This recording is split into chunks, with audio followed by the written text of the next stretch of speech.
Carl Jung believed that one of the greatest dangers to the soul is forgetting who you truly are. And strangely enough, that forgetting doesn't come from trauma or failure. It often comes from success. From being what others want you to be. From playing the role so well, you start to believe it's you. He called this role the persona, the mask we wear to navigate the outer world. It's not inherently bad. We need personas. You act differently at work, at home, and among friends. But Jung warned that the danger lies in identifying with that mask. Because the moment we mistake our role for our identity, we begin to disconnect from the self, the true center of our being. Let's make this real. Imagine someone who grows up being told they're the smart one. Over time, they overinvest in this identity, always performing, always achieving, always afraid to fail. Or someone labeled the nice one, who sacrifices their needs, avoids conflict, and slowly loses their voice. The persona becomes a prison, a polished, smiling, functional prison. Jung writes, "The persona is a system of behavior which is imposed upon the individual by the expectations of society.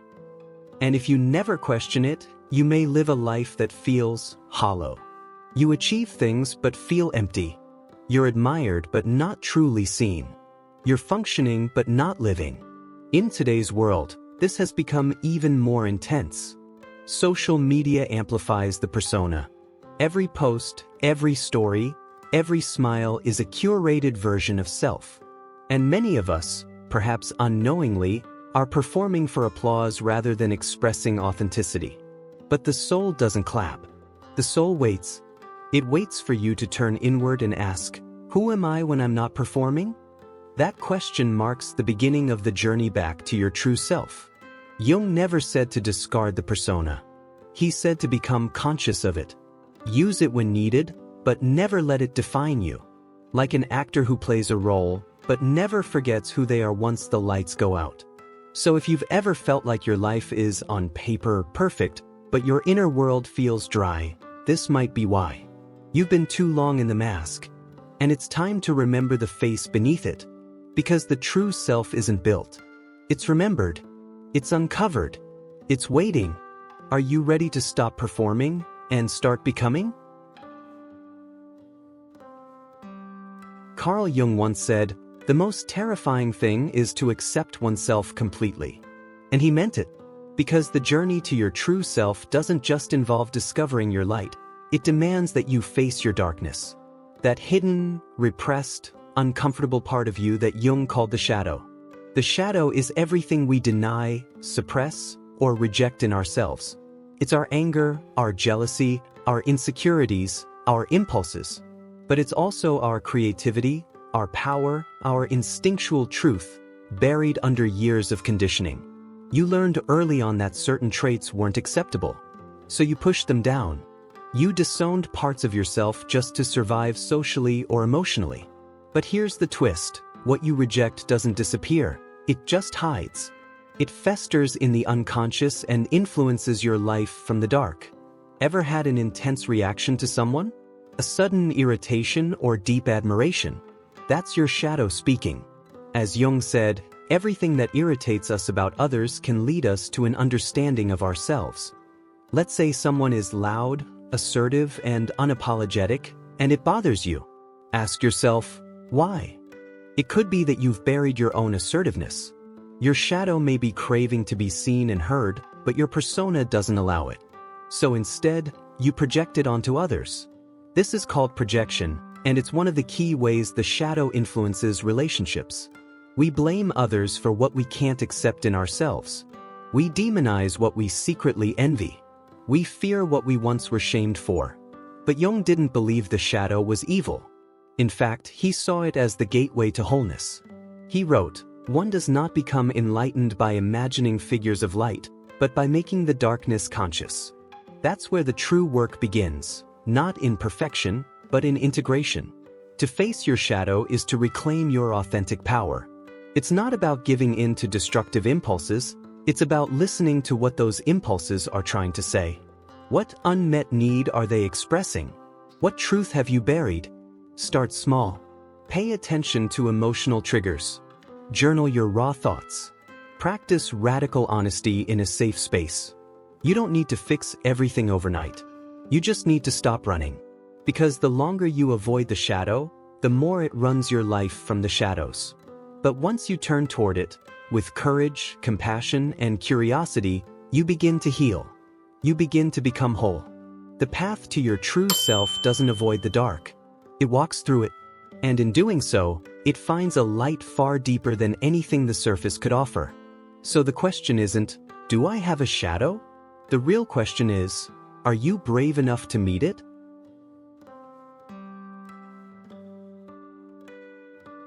There comes a moment, often after a crisis or deep dissatisfaction, when a quiet voice inside begins to whisper, "This isn't who I really am." That voice is not your ego. It's something far older, far wiser. It is the voice of the self, the totality of who you are, beyond roles, expectations, and fear. Carl Jung described the ego as the center of consciousness. It's your I, the part of you that navigates waking life. But the self, with a capital S, is the deeper, wiser center of your entire psyche. It holds the full truth of who you are, conscious and unconscious, light and shadow, past and potential. The problem is that the ego often believes it's the whole story. It clings to control, to labels, to certainty. But as Jung warned, the ego is always tempted to believe that it is the whole. And that illusion of control is what keeps you disconnected from your true self. So how do we reconnect with the self? We listen, not with the mind, but with the soul. Jung discovered that dreams, fantasies, symbols, and synchronicities were not random. They were messages, direct communications from the unconscious self to the conscious ego. He developed a method called active imagination, a way to consciously engage with inner figures, images, and symbols through dialogue and creativity. You can try it. Sit quietly. Let an image or voice arise. Speak to it. Ask it why it's here. Then listen. Write down what comes. Don't judge it. Let the deeper layers of your psyche speak. This process is not always comfortable. The voice of the self may challenge your current life. It may suggest a new direction, a deeper calling.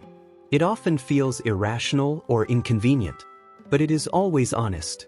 And as Jung says in the Red Book, there is no coming to consciousness without pain.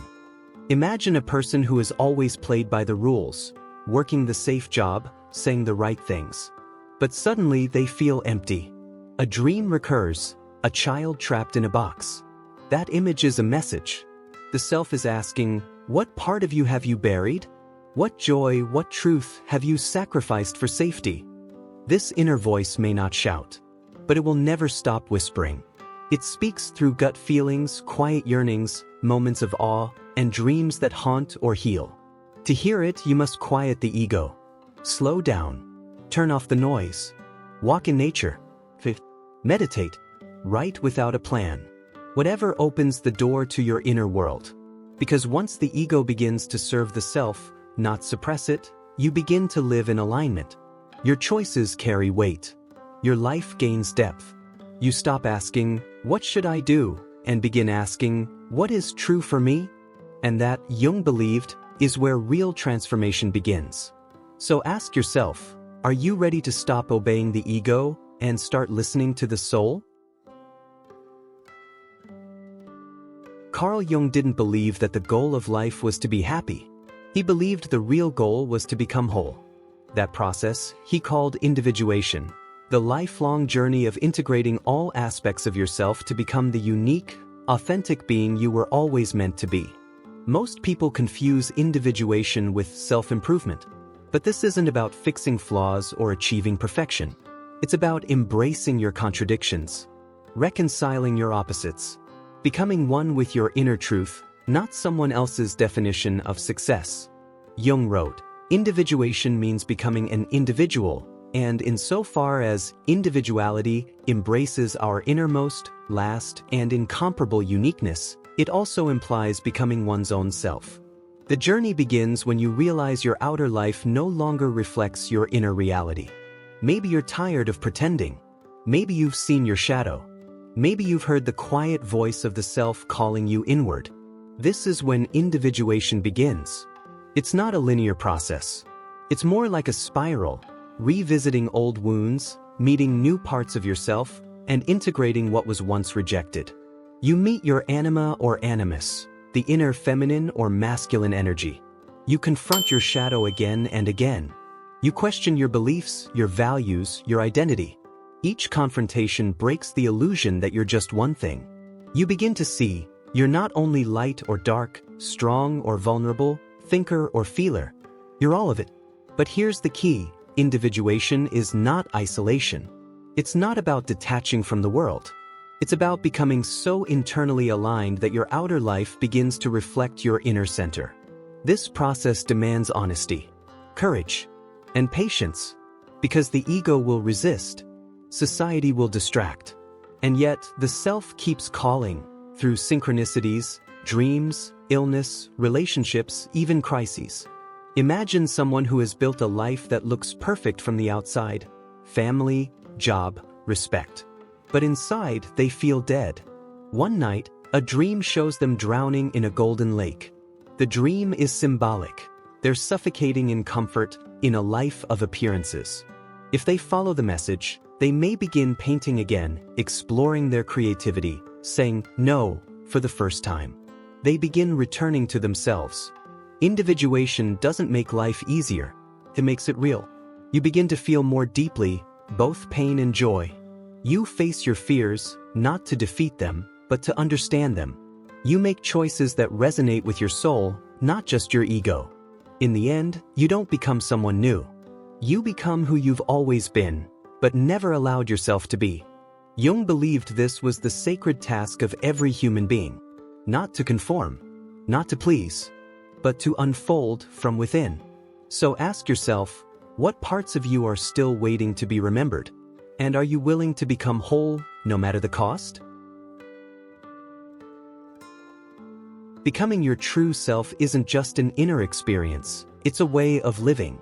After you've unmasked the persona, faced the shadow, and begun to listen to the voice of the self, there remains one final, sacred task: to bring that inner transformation into your outer life.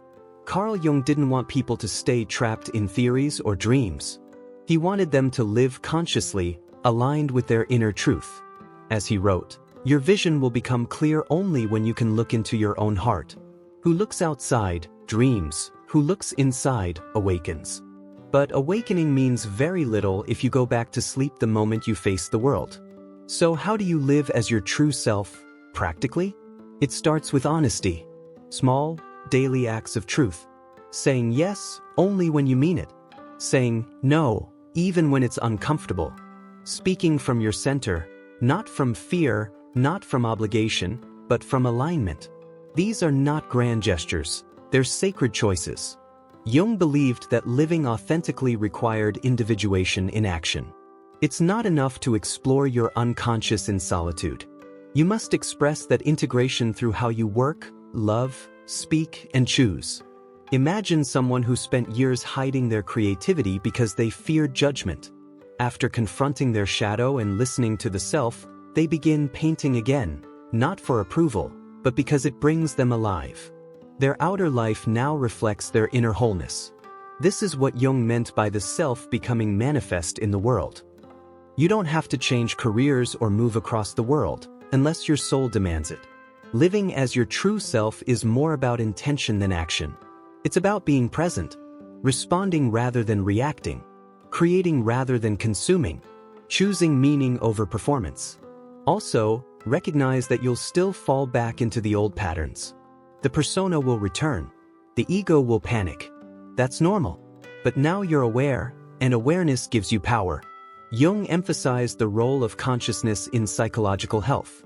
As he said, until you make the unconscious conscious, it will direct your life and you will call it fate. So keep listening. Keep refining. Keep remembering who you are. Integrate the self in how you eat, how you rest, how you listen to others. Let your inner truth shape your relationships, your art, your goals. Let your boundaries reflect your worth. Let your silence speak when words would betray your essence. And above all, be patient. Becoming your true self is not a destination. It's a daily practice, a conversation with your soul. Because every day the world will ask you to forget who you are. But every day your soul will ask, will you remember? And when you do, even briefly, you will feel something no mask, no performance, no applause can ever give you. So here we are. You've peeled back the persona, faced the shadow, heard the whisper of the self, and you've glimpsed the path of individuation, the raw, honest, often difficult journey of becoming whole. But the truth is, this isn't the end. It's the beginning. Carl Jung didn't offer a roadmap to perfection. He offered a mirror, one that shows you everything you are and everything you're still afraid to be. And maybe that's the most terrifying part, realizing that your true self was never missing, just buried beneath expectation, fear, performance, and pain. The question is no longer, who am I supposed to be? It's now, am I brave enough to become who I really am? So if something stirred in you during this video, if you felt seen, challenged, or awakened, don't ignore it. That's the self speaking. Take a moment. Write one truth you've been avoiding. One small action that would bring you closer to who you are. Then take that step. Today. Because the journey to your true self doesn't begin in the future. It begins the moment you stop pretending. If this message resonated with you, subscribe to the channel. Share this video with someone who's ready to go deeper. And leave a comment. What's one part of your shadow or soul you're finally ready to embrace? Let this be the start of something sacred. And remember Jung's words. The privilege of a lifetime is to become who you truly are.